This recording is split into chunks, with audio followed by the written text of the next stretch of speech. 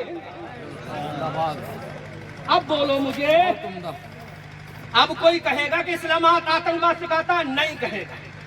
اگر وہ پڑھا لکھا ہے تو نہیں کہے گا، ان پڑھ ہے تو ضرور کہے گا۔